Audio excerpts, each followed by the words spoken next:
Legenda Raja Sinaga Tanah Jawa Sinaga Nadihoyong. Di Urat Samosir, dilegendakan, Nyai Heong, atau Nadihoyong, pernah hidup.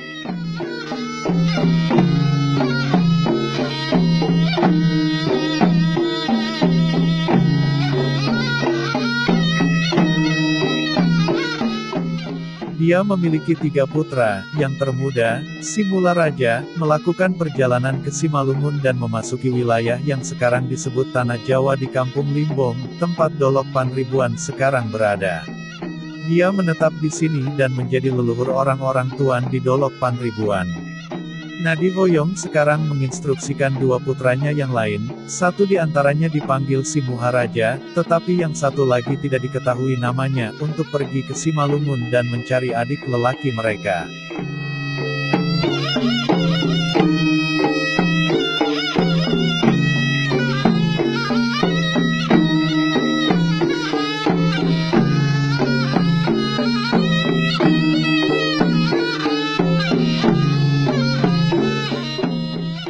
Mereka menyeberangi Danau Toba dan mendarat di Sipolha, dari mana mereka melanjutkan perjalanan ke arah timur.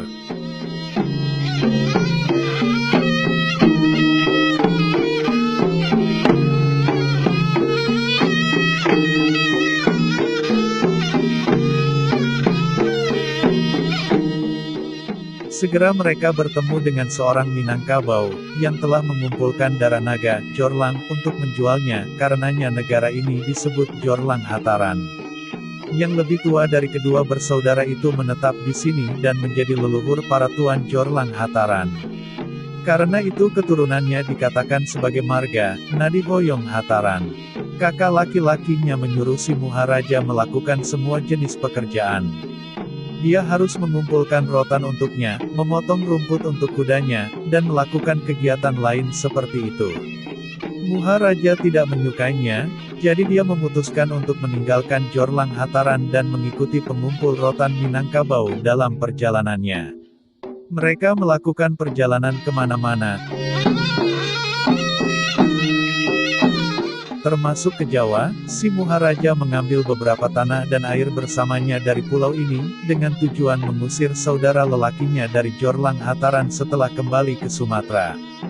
Di Tanjung Balai, Simuharaja meninggalkan temannya dan menuju barat ke negara itu. Di tempat Raja Sitanggang berada, sekarang pematang tanah Jawa, ia tinggal dan menyembunyikan tanah dan air Jawa dari suatu tempat di hutan. Seperti yang kita lihat dalam legenda tentang Siantar, Raja Sitanggang Marga Sinaga Lontung datang dari pematang Siantar, tempat dia dikalahkan melawan Raja Partigatiga Sipunjung, yang jadi Raja Siantar pertama. Dia dikatakan jauh lebih tinggi daripada orang biasa, menakjubkan dalam penampilan. Tulang raksasa miliknya dimakamkan di dekat pematang tanah Jawa di Huta Parsimangotan. Sitanggang pertama kali menetap di Batangio, menikahi putri raja di sana, dan diberi kampung.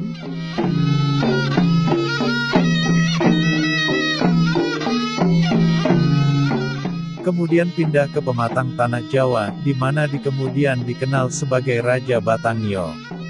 Di kampung itu Simuharaja datang dengan tanah dan air yang dibawanya. Simuharaja dibawa ke hadapan Raja Sitanggang, yang menanyakan dari mana asalnya. Dia menjawab bahwa dia adalah orang asing dan tersesat di hutan. Raja Sitanggang kemudian mempekerjakannya untuk mengambil bagot, anggur aren, di hutan. Suatu hari Simuharaja melihat seekor tupai, wujud, di salah satu anak tangga di pohon nira, disebut bagot, dari mana dia mengambil bagot, yang adalah tuak. Dia kemudian membuat potongan bambu, todik, dan tupai itu ditangkap olehnya. Tetapi ketika Simuharaja mendekat, hewan itu berbicara dengan suara manusia, Torgotok, Torgotok, ada bambu besar, yang melengkung, menarik ke atas dan menekan ke bawah dan mencubit ekor saya. Simuharaja sangat terkejut mendengar bahwa seekor tupai dapat berbicara. Karena binatang itu telah minum semua bagotnya, ia kembali ke raja tanpa membawa minuman pada siang hari. Raja Sitanggang sangat marah tentang ini. Tetapi Simuharaja memberitahu raja apa yang telah terjadi dan karena itu dia tidak bisa menahannya. Raja Sitanggang percaya bahwa dia berbohong, terus marah dan mengatakan kepadanya tidak mempercayai semua ini. Karena itu si Maharaja diminta untuk mengirim orang kepercayaan dari raja ke pohon dan melihat apakah itu benar. Kemudian Sitanggang bersumpah bahwa jika memang ada tupai yang bisa berbicara, si Maharaja akan diangkat jadi raja tanah Jawa, tetapi sebaliknya ia akan dibunuh dan dimakan. Raja Sitanggang kemudian mengirim Hula Balang terpercaya, yang mengkonfirmasi kata-kata si Maharaja, tetapi Raja Sitanggang masih tidak mempercayainya. Kemudian dia mengirim permaisurinya, Huang Bolon, tetapi dengan hasil yang sama, sampai Raja Sitanggang akhirnya pergi sendiri dan tidak bisa lagi menyangkal kebenaran. Dia sangat malu, tetapi dia diam dan tidak menuruti sumpahnya. Sekarang dia datang dengan tipu muslihat untuk menyingkirkan si Maharaja.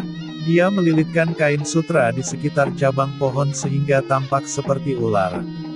Dia bertanya kepada si Maharaja apa itu, dan dia menjawab bahwa dia pikir dia melihat seekor ular. Sitanggang lalu berkata bahwa jika itu bukan ular, si Maharaja akan dibunuh, tetapi jika itu memang seekor ular, ia akan segera mengundurkan diri. Dia memerintahkan cabang untuk dipotong, kain jatuh, tetapi segera berubah menjadi ular. Ini adalah Olok Sawah. Karena itu, beberapa orang percaya bahwa nama tanah Jawa berasal dari kata sawah, dan akan menjadi tanah sawah dulu. Raja Sitanggang kembali ke rumah dengan malu. Si Maharaja sekarang mengingatkannya pada sumpahnya dan mengatakan, tanah tempat saya berdiri adalah tanah Jawa dan air itu adalah air dari Jawa. Perkataan itu terlalu keras bagi Sitanggang dan dia menantangnya untuk berkelahi, tetapi bahkan sekarang dia tersudut dan terbunuh. Si Maharaja menjadi raja negara, yang sekarang disebut Tanah Jawa. Orang-orang mengklaim bahwa tanah yang dibawa dari Jawa pada awalnya sangat kecil, tetapi sekarang tahun 1926 telah berkembang menjadi sekitar ukuran 8 meter persegi. Di pematang tanah Jawa masih ditunjukkan di mana tanah itu berada. Desas-desus bahwa si Maharaja telah menjadi raja tanah Jawa mencapai Dolok Panribuan, di mana saudaranya telah menjadi raja Sinaga tanah Jawa. Raja berkata kepada mereka, sekarang saya juga memerintah Anda di sini sebagai seorang raja, itu baik bahwa Anda memiliki, lopo, semacam galeri, di rumah saya di pematang tanah Jawa untuk Anda gunakan, dan bahwa Anda membuat paratas kursi, di sana, di mana Anda dapat tinggal dengan pengikut Anda ketika Anda datang ke pematang tanah Jawa. Tuan Dolok Panribuan memberitahu ke Raja Hatahutan, leluhur para Tuan Girsang dan Simpangan Bolon, bahwa mereka mungkin membawa kerbau ke tanah Jawa dan dikorbankan di sana untuk membayar upeti kepada Raja baru Sinaga tanah Jawa.